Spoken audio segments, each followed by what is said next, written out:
Welcome to our channel. Today we how to disable GitHub Projects notifications in USA, full guide step by step clearly. To disable GitHub Projects notifications, start by opening your web browser. Navigate to the GitHub website and log into your account. Once logged in, locate your profile picture in the top right corner of the page.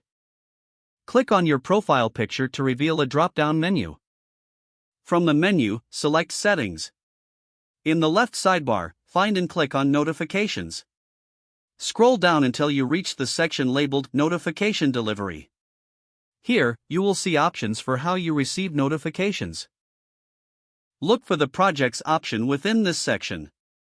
You can toggle off the notifications for projects by unchecking the box. Make sure to scroll down to the bottom of the page and click on Save. If you use mobile notifications, open the GitHub app on your device. Navigate to the settings within the app. Find the Notifications section and toggle off Projects notifications there as well. After completing these steps, GitHub will no longer send you notifications for projects. You have effectively customized your notification preferences. Enjoy a quieter GitHub experience. If the page does not load, refresh the browser or try again in a private or incognito window. Make sure you are using the correct email address, then retype it carefully to avoid small typos. If your password is not accepted, use the reset option and create a new strong password you can remember. Check your spam folder for verification or security emails, then complete any requested confirmation steps. Enable two-factor authentication if available to improve account security and reduce unauthorized access risk. After signing in, review your profile details so your contact information and settings are accurate and current.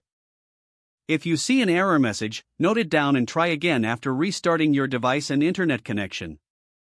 Log out when you finish, especially on shared devices, to keep your account and payment information secure. If the page does not load, refresh the browser or try again in a private or incognito window. Make sure you are using the correct email address, then retype it carefully to avoid small typos. If your password is not accepted, use the reset option and create a new strong password you can remember. Check your spam folder for verification or security emails, then complete any requested confirmation steps. Enable two-factor authentication if available to improve account security and reduce unauthorized access risk. After signing in, review your profile details so your contact information and settings are accurate and current. If you see an error message, note it down and try again after restarting your device and internet connection. Don't forget to like this video and subscribe to our channel for more step-by-step tech guides.